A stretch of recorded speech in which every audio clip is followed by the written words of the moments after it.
के संविधान का सम्मान किया और शास्त्र का संविधान यहाँ पर बैठा हुआ है। आज की सभा के अध्यक्ष परम श्रद्धेय पूज्य योग गुरु स्वामी परमानंद जी, श्रीमद जगत गुरु शंकराचार्य पूज्य स्वामी वासुदेवानंद जी सहित सभी पूज्य संत, मैं आपको 2-3 बातें निवेदन करना चाहता हूँ। पुराणम सर्वशास्त्राणाम प्रथमम ब्रह्मणा समर्तम। इस देश में कोई मुसलमान नहीं था, इस देश में सब हिंदू थे। 3 चीजों से हमको बचना होगा। जैसे मेरठ वालों ने कहा, कई जिहाद जो षड्यंत्रकारी हैं वो चलाते रहते हैं, 3 चीजों से हम बच जाएं तो बात बन जाएगी। उसमें इस देश में ध्यान से सुनना, न मक्खी थी, न मच्छर था, और न इस देश में कोई मुसलमान था। मक्खियां भी बहुत बड़ी, मच्छर भी बहुत बड़े, मुसलमान भी बहुत बड़े। और यहाँ ये कहा गया संतानोत्पत्ति के बारे में, ये हम तो हमारे लोग क्यों हुए? हम तो हमारे लोग उसमें भी हो तो हो, ना हो तो ना हो। हमारे यहाँ लोग, क्योंकि पूज्य शंकराचार्य जी बैठे हुए हैं, अगर हम श्रीमद देवी भागवत को देखें कि ऐसा लगता है 2 चीजें कम हो रही हैं, एक बल कम हो रहा है, एक वीर्य कम हो रहा है। आप श्रीमद भागवत में एक श्लोक है, राजा भीष्म को नाम विदर्भाधिपतिर महान कश्य पंचा भवन पुत्रा कन्या च कराना। महाराज भीष्म के 5 बेटे, 1 बेटी, और आज स्थिति ये हो गई है कि अभी जो संत कह रहे थे 32 साल में वो 7 कर लेते हैं और हम 2 भी नहीं कर पाते। उसका एक ही कारण है कि बलवंत, आज बलवान और वीर्यवान हमको बनाना है लोगों को, और जिस दिन हम बलवान बना देंगे और वीर्यवान बना देंगे उस दिन सारी समस्याएं खत्म हो जाएंगी, सीमा पर सैनिक रहेगा और समाज में साधु रहेगा। इन शब्दों के साथ गाने को देना।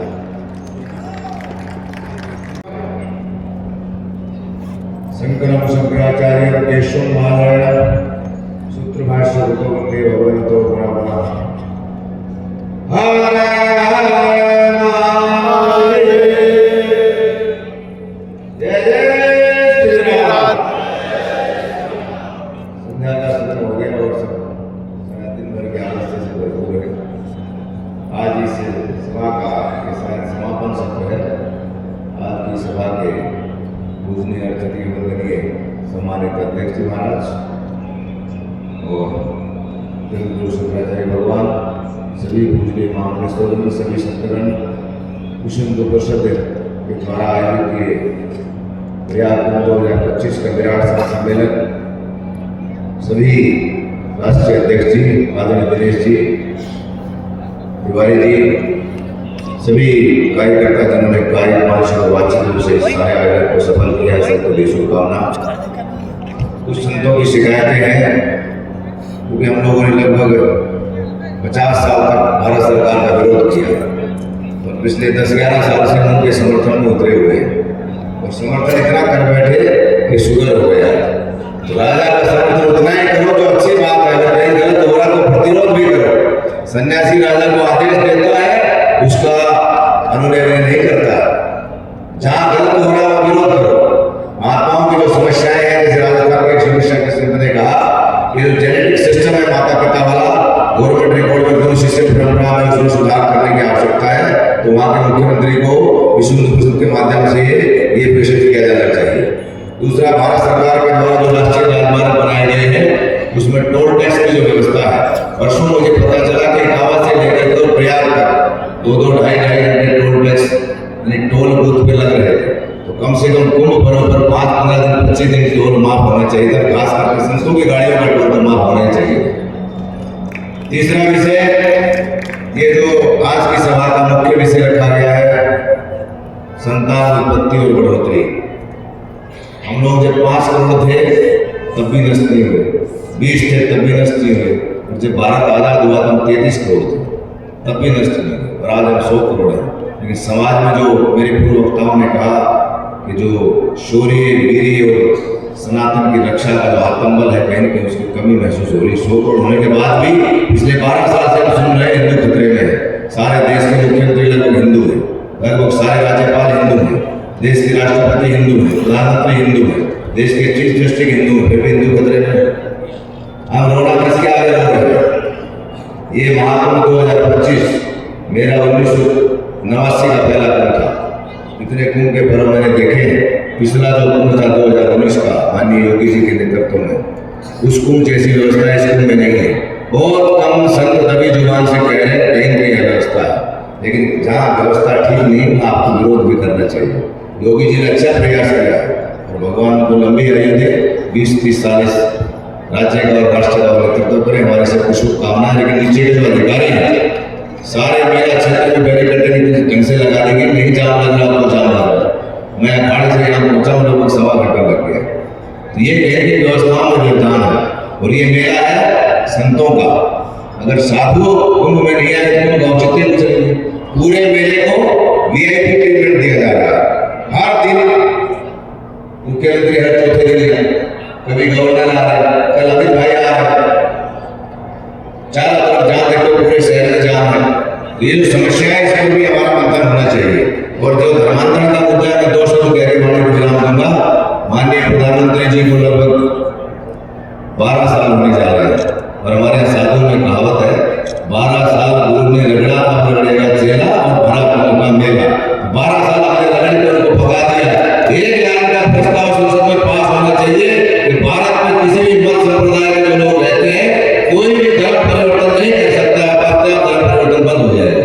संतानोत्पत्ति वाले जो बात है नसबंदी वाली, जो गवर्नमेंट ने संविधान में संशोधन कर दिया, पंचायत से लेकर के जिला परिषद तक 2 बच्चे से ज्यादा वाला व्यक्ति इलेक्शन नहीं लड़ सकता।